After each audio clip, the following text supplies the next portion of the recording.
जयश्री पाटील यांची उमेदवारी मागे घेण्यासाठी केंद्र आणि राज्यातील नेत्यांनी प्रयत्न केले। निवडणुकीचा अर्ज माघार घेतेवेळी जिल्ह्यातील एका नेत्याने माझा शहर जिल्हाध्यक्ष पदाचा राजीनामा आणि पुढच्या वेळी निवडणुकीला उभारणार नाही असे एका स्टॅम्पवर लिहून मागितले होते। मी ते तयार केले होते, पण त्यांच्याकडून निरोप आला नाही। अपक्षांचा अर्ज कायम राहिला। यामागे कुणाचे षडयंत्र आहे हे तपासण्याची गरज असल्याचा घणाघाती आरोप पृथ्वीराज पाटील यांनी सभेत केला। ते पुढे म्हणाले, सध्या सांगलीत माजी नगरसेवक आणि पदाधिकाऱ्यांवर दबाव आणला जात आहे, त्यामुळे अपक्ष उमेदवार या भाजपचा पराभव करणार आहेत की काँग्रेसचा, असा सवाल त्यांनी केला। आणि साहेब, मी ही निवडणूक लढवतोय। मला एका गोष्टीचा उल्लेख या ठिकाणी करावा लागेल। साहेब, आपण राज्यातनं प्रयत्न केले, इथं अपक्ष उमेदवार जयश्रीताई वहिनींनी मागं घ्यावं म्हणून केंद्रातनं प्रयत्न केले गेले, प्रभारी चन्नीतेलांनी सांगितलं, आणि शेवटी ह्या किमान मी 3 ते 4 वेळा त्यांना घरी जाऊन विनंती केली की इथं काँग्रेस येणं गरजेचं आहे।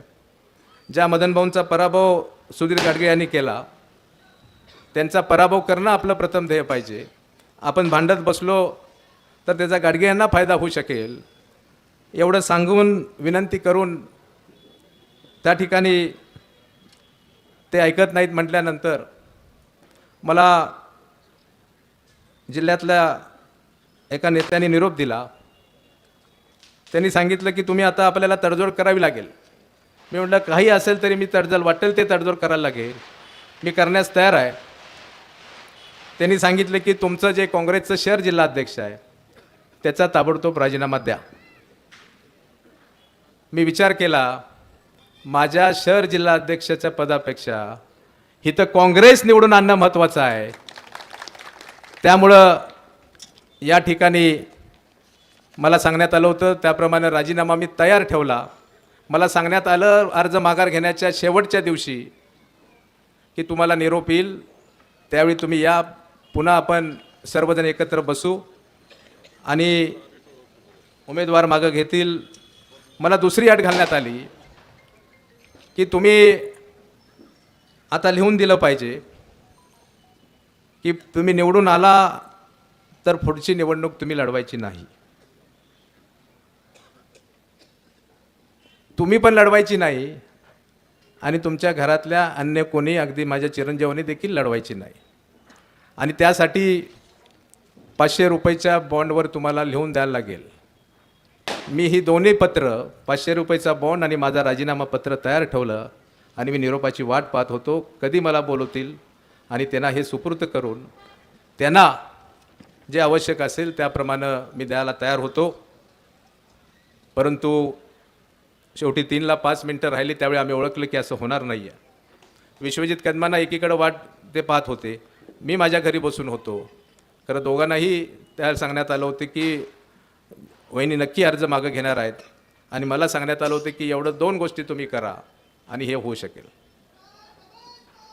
म्हणजे विचार करा, 10 वर्ष काम केल्यानंतर, गेल्या वेळेला निसटच्या फरकानं विजयापर्यंत पोहोचू शकल्यानंतर, पुन्हा 5 वर्ष काम केल्यानंतर माझ्यासारख्या कार्यकर्त्यांच्या विरोधात जर का अपक्ष उमेदवारी ठेवली जात असेल तर ह्याच्या पाठीमागं कोण आहे ह्याचाही थोरात साहेब आपल्याला तपास करावा लागेल।